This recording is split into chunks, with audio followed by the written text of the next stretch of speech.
मित्रों, इस वीडियो में बताए गए सभी तांत्रिक साधनाएं एवं क्रियाएं सिर्फ जानकारी के उद्देश्य से दी जा रही हैं। अगर आप एक सामान्य व्यक्ति हैं तो आप भूलकर भी इन सभी साधनाओं के चक्कर में न पड़े।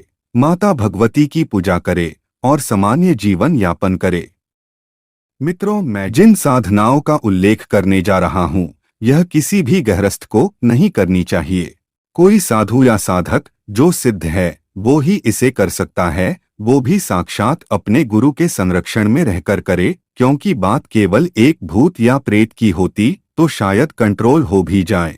अगर सारा मसान जाग गया तो वो किसी के भी बस की बात नहीं होगी, क्योंकि वो समय और स्थान उनका होगा। मित्रों, शमशान साधना क्या है, शमशान साधना कैसे किया जाता है और इसकी पूजा कैसी होती है, इन सभी सवालों के जवाब आज हम इस वीडियो में जानने वाले हैं, तो वीडियो में अंत तक बने रहें। मित्रों, साधनाएं कई प्रकार के होते हैं। साधना व्यक्ति को अष्ट पाशों से मुक्त करने के साथ साथ भय रहित और दृढ़ बनाती है।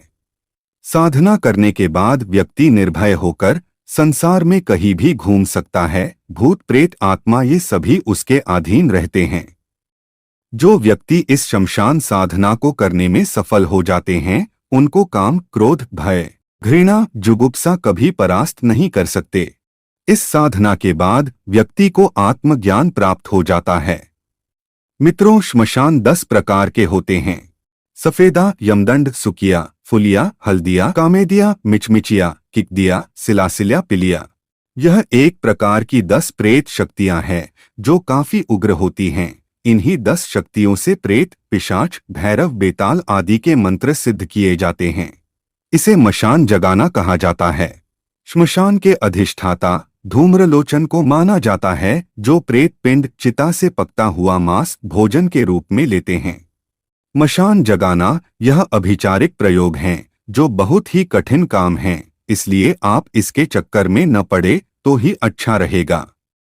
मित्रों, शमशान साधना को अष्टमी, चतुर्दशी, अमावस्या, पूर्णिमा, शनिवार और मंगलवार से करनी चाहिए। यदि पूर्णिमा, अमावस्या के दिन मंगलवार या शनिवार हो तो सबसे उत्तम माना जाता है। यदि कोई अघोरी इस साधना को करता है तो उसे मुहूर्त से कोई लेना दे नहीं होता है, परंतु सामान्य साधकों के लिए मुहूर्त में ही करना चाहिए।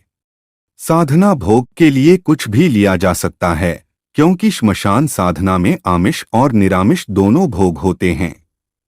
कहा जाता है कि श्मशान साधना करने के लिए श्मशान में जाते वक्त सभी प्रकार की आसुरी शक्तियों और गुरु गणेश, बटुक, योगिनी आदि से आज्ञा ले और प्रणाम करना चाहिए।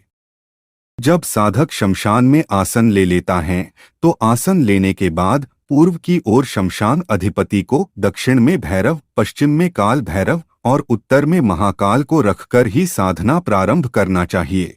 और यदि साधक चिता के समक्ष साधना करता है तो साधक को काली, महाकाली और कालरात्रि के ध्यान रखकर ही मंत्र जाप करना चाहिए तथा भोग लगाना चाहिए। मित्रों, मसान जगाने के लिए साधकों को किसी ऐसे शव को लाना होता है जो नवजवान हो तथा जलाया न गया हो तो उसे ज्यादा उत्तम माना जाता है।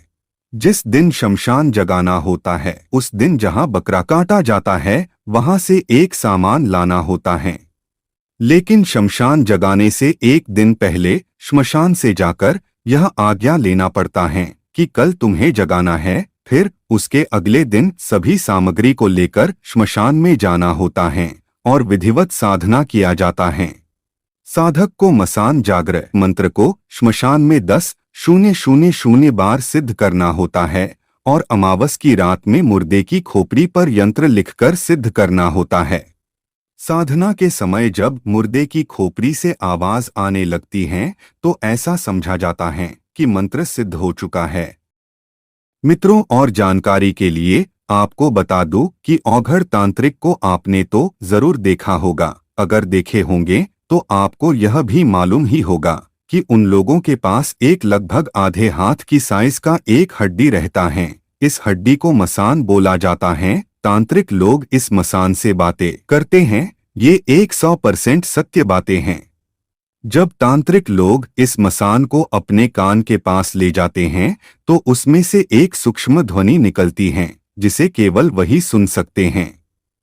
वह मसान उस तांत्रिक को वहां पर आए सभी व्यक्ति के समस्या का समाधान बताता है, और यही कारण है जिससे तांत्रिक सभी लोगों की परेशानियों को दूर करने में सक्षम रहता है।